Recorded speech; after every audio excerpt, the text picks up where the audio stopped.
U.S. President Donald Trump found himself more isolated than at any point in his presidency on Thursday, cast aside by business allies, condemned by prominent Republicans and the subject of a rare, if coded rebuke from two living predecessors.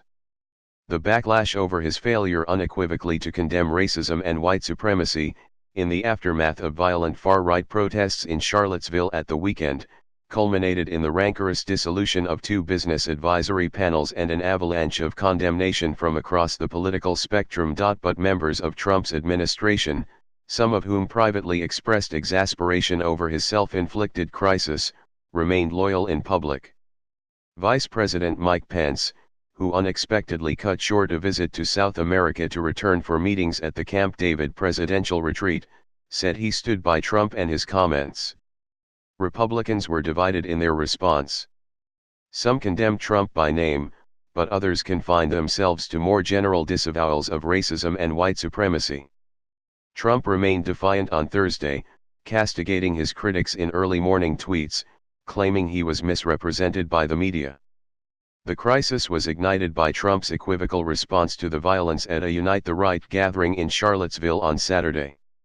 A woman was killed and more than 30 people injured after a car, driven by a Unite the Right supporter, rammed into a crowd of counter-protesters. Trump first blamed many sides for the trouble, before issuing a fuller condemnation of the violence and white supremacy on Monday.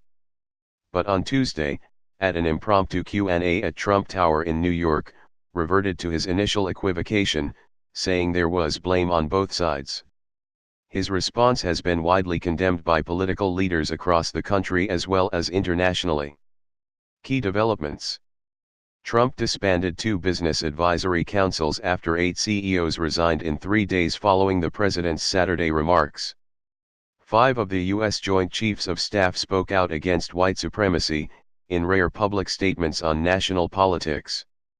Former Presidents George H.W. Bush and George W. Bush issued a joint statement, condemning racial bigotry, anti-Semitism, and hatred in all forms. Congressional Republicans distanced themselves from Trump, though not all condemned him by name, and there were no resignations in the administration.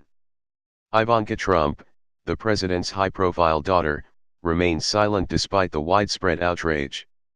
Another close Trump confidant, White House Chief Strategist Steve Bannon, told American Prospect magazine that white supremacists were a collection of clowns. Business advisory groups disbanded. Trump won the presidency in 2016 on his reputation as a business leader, pledging to work with the country's corporations to make America great again. But on Wednesday Trump announced he would be disbanding his 2 business advisory groups, after 8 business leaders resigned in 3 days. Announced with much fanfare earlier this year, they were intended to help Trump with his campaign pledges to create jobs across the country. But from Monday morning, the chief executives who had agreed to be part of the groups began to resign in protest to Trump's failure to denounce the Charlottesville marchers. Kenneth Frazier of Merck was the first to leave on Monday, saying in a statement, "America's leaders must honor our fundamental values by clearly rejecting expressions of hatred, bigotry and group supremacy." He was followed by 7 other CEOs, including the heads of Intel, Under Armour, and Johnson & Johnson.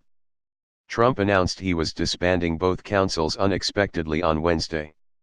Rather than putting pressure on the business people of the Manufacturing Council and Strategy and Policy Forum, "I am ending both.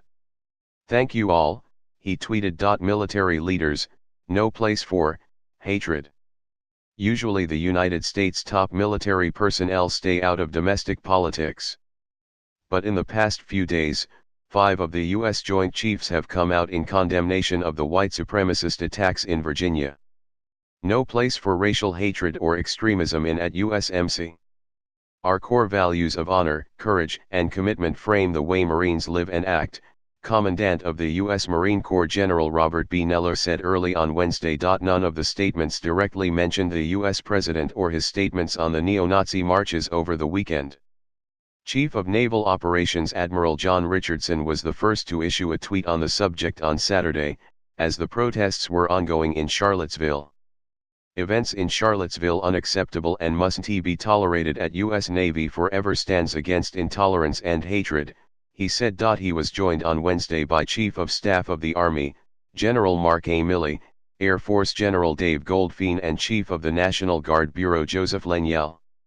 Milley was adamant that nothing he is saying in his tweet is aimed at being political. That is the furthest thing from my mind. I am not involved in domestic politics. I want good order and discipline in my ranks. Republicans condemn Trump. Some members of Trump's party directly condemned the president for his response. Through his statements yesterday, President Trump took a step backward by again suggesting there is moral equivalency between the white supremacist neo-Nazis and KKK members who attended the Charlottesville rally and people like Ms. Heyer.